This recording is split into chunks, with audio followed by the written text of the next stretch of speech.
নমস্কার বন্ধুরা, আজকের রেসিপি আমার ব্রোকলি তান্দুরি। তবে চিকেন তান্দুরি আমরা অনেকেই খেয়েছি। চিকেন তান্দুরি ছোট বড় আমাদের সকলেরই খুবই একটা পছন্দের খাবার।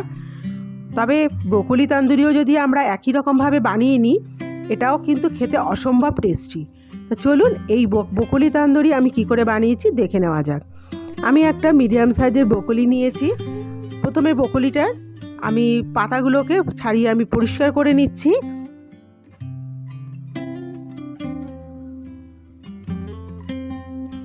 আমি একটা ছুরি দিয়ে পেছনে গোড়ার অংশটাকে কেটে আগে পরিষ্কার করে নিচ্ছি, নিয়ে কোয়াগুলোকে আমি বার করে নেব। কোয়াগুলোকে আপনারা আপনাদের পছন্দ অনুযায়ী রাখবেন, যেরকম আপনারা সাইজে রাখতে চান। আমি এরকম একটা একটা করে কোয়া এরকম একটু লম্বা করে ডান্ডিটা সহকারে করে কেটে নিচ্ছি। আপনারা চাইলে কোয়াগুলো যদি খুব বেশি বড় মনে হয়, কোয়াগুলোকে কেটে দু অর্ধেকও করে নিতে পারেন। আমি কোয়াগুলোকে গোটাই রাখছি আর ডান্ডিগুলোকে একটু লম্বা লম্বা রাখছি, যাতে দেখতেও সুন্দর লাগবে আর খেতেও কিন্তু ভালো লাগবে ভাজা হলে। দেখুন কোয়াগুলোকে আমি এরমভাবে ছাড়িয়ে নিয়েছি। আর যে ডান্ডিগুলো দেখুন একটু মোটা, আমি একটুখানি চিড়ে দিয়েছি যাতে তাড়াতাড়ি করে সেদ্ধ হয়ে যায়। এবার আমি একটা ডেকচিতে অপর দিকে জলটা একটু গরম বসিয়ে রেখেছিলাম। জলটা গরম হয়ে গেলে আমি ব্রোকলিগুলো দিয়ে দিচ্ছি। দিয়ে একটা পাক উঠলেই কিন্তু আমি গ্যাসের ফ্লেমটাকে অফ করে দেবো। বেশি কিন্তু ফোটানোর দরকার নেই, এতে যে ব্রোকলির যে একটা গ্যাস থাকে সেটাও বেরিয়ে যায়, আর পোকামাকড় থাকলেও কিন্তু সেটা গরম জলেতে বেরিয়ে যাবে। দেখুন একটা পাক উঠে যাওয়ার পর আমি ব্রোকলিটাকে ভালো করে জলটাকে ঝাড়িয়ে নিয়েছি। আর এইরকমভাবে ঝাঁকিয়ে ঝাঁকিয়ে দেখে নেবেন যাতে এর ভেতর যেন কোনো রকম জল না থাকে ব্রোকলিগুলোর মধ্যে। এবার আমি এটাকে ম্যারিনেট করে নেবো। ম্যারিনেট করার জন্য আগে প্রথমে একটা মশলা তৈরি করে নেবো। এখানে আমি 3 চামচের মতন আমি টক দই নিয়েছি, বড় চামচে। তবে টক দইটা অবশ্যই একদম জলটা ভালো করে ঝাড়িয়ে নিয়ে কিন্তু টক দইটা দিতে হবে।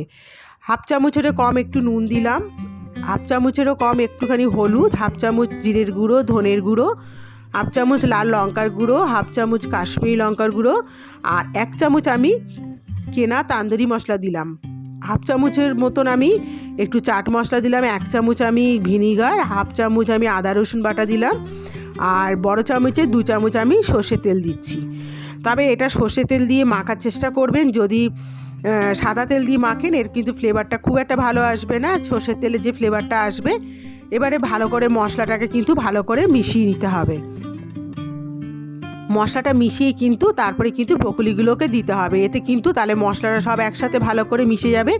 আমার রঙটা একটু হালকা লাগছিলো বলে আমি এখানে আরও একটু 1 চিমটে মতো হলুদ দিলাম। আপনারা চাইলে এখানে একটু ফুড কালারও ব্যবহার করতে পারেন, তবে ফুড কালার বেশি খাওয়া ভালো নয়। যদি ফুড কালারটাকে অ্যাভয়েড করতে পারেন তাহলে ভালো হয়। এবার আমি এখানে ব্রোকলিগুলোকে দিয়ে দিলাম। এবার হাত দিয়ে ভালো করে আমি এটাকে ব্রোকলির গায়ে মশলাগুলোকে মাখিয়ে নেব। হাত দিয়ে ভালো করে মাখালে ব্রোকলি যে ফাঁকে ফাঁকে যে ভাগগুলো থাকে সেখানেও কিন্তু ভালো করে মশলাগুলো ঢুকে যাবে। এইভাবে দেখুন হাতে ডলে ডলে কিন্তু মশলাগুলোকে ভালোভাবে মাখিয়ে নিতে হবে। এবারে এটাকে আমি আধ ঘন্টার জন্য আমি এটা রেস্টে রেখে দেবো। আপনারা চাইলে এটা 1 ঘন্টার জন্য রেস্টে রেখে দিতে পারেন সময় থাকলে, তবে আমি এখানে আধ ঘন্টার জন্য এটা রেস্টে রেখে দেবো ঢাকা দিয়ে। দেখুন মাখা হয়ে গেছে ভালো করে। এবার ঢাকা দিয়ে আমি আধ ঘন্টার জন্য রেস্টে রেখে দিলাম। আধ ঘন্টা বাদে আমি একটা ফ্রাই প্যান বসিয়ে নিয়েছি। এতে আমি 1 চামচের মতন একটু বাটার দিলাম, দিয়ে ব্রাশ দিয়ে ফ্রাই প্যানটার গায়ে ভালো করে একটু মাখিয়ে নিচ্ছি যাতে এটা না তাওয়াতে লেগে যায়।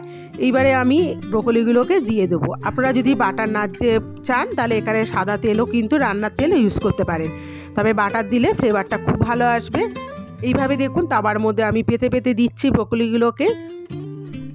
তবে অবশ্যই এই সময় কিন্তু গ্যাসের ফ্লেম একদম লোতে রেখে কিন্তু এটা করতে হবে, আর এটা কিন্তু ঢাকা দিয়ে করা যাবে না, তাহলে কিন্তু জল ছাড়বে, এটা ভাজা ভাজা হবে না তাড়াতাড়ি সুন্দর। এটা দেখুন এইভাবে উল্টে পাল্টে নিয়ে কিন্তু এইভাবে ভাজা ভাজা মতন করে নিতে হবে।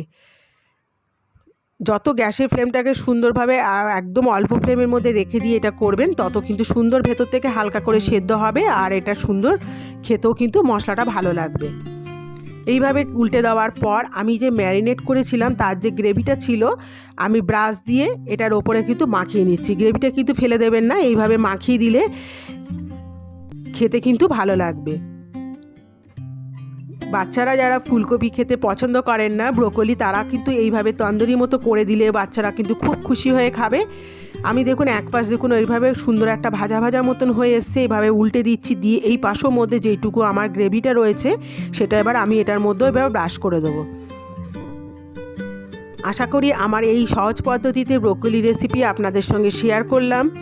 যদি ভালো লেগে থাকে আপনারাও বাড়িতে তৈরি করে আমাকে কমেন্টের মাধ্যমে কিন্তু জানাতে ভুলবেন না। আর আমার পাশে থেকে চ্যানেলটাকে অবশ্যই সাবস্ক্রাইব করে নেবেন। দেখুন আমি এই পাশেও কিন্তু আমি এইভাবে কিন্তু লাগিয়ে দিলাম।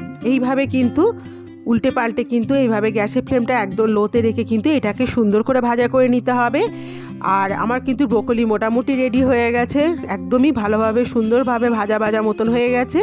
সবশেষে আমি বাড়িতে আমাদের সবসময় কয়লা থাকে না, তান্দুরি যে একটা কয়লা দিলে যে ফ্লেভারটা আসে, সেই ফ্লেভারটার জন্যই কিন্তু তান্দুরিটা খেতে ভালো লাগে। তার পরিবর্তে যদি আমাদের বাড়িতে কয়লা না থাকে, আমরা কিন্তু এইভাবেও কিন্তু এরকম একই ফ্লেভারে কিন্তু এটা করে নিতে পারি। এবার দেখুন চিমটা দিয়ে ধরে গ্যাসের ফ্লেমটা একদম লোতে রেখে এর ওপরে একটু হালকা বাটার ব্রাশ করে নিয়ে এইভাবে চিমটাটা দিয়ে উল্টে পাল্টে যদি গ্যাসের মধ্যে একটু সেঁকে নেওয়া যায়, তাহলে কিন্তু তান্দুরি ফ্লেভারটা কিন্তু খুব সুন্দর চলে আসে। এইভাবে প্রত্যেকটা ব্রোকলি আমি এইভাবে দেখুন চিমটা দিয়ে ধরে ধরে কিন্তু আমি একটু বাটার ব্রাশ করে নিয়ে এভাবে সেঁকে নিচ্ছি, এতে কিন্তু খেতে ভালো লাগবে। আশা করি ভালো লেগেছে আপনাদের। আজকে এই পর্যন্ত, কালকে আবার নতুন কোনো রেসিপি নিয়ে আপনাদের সঙ্গে হাজির হব। ধন্যবাদ।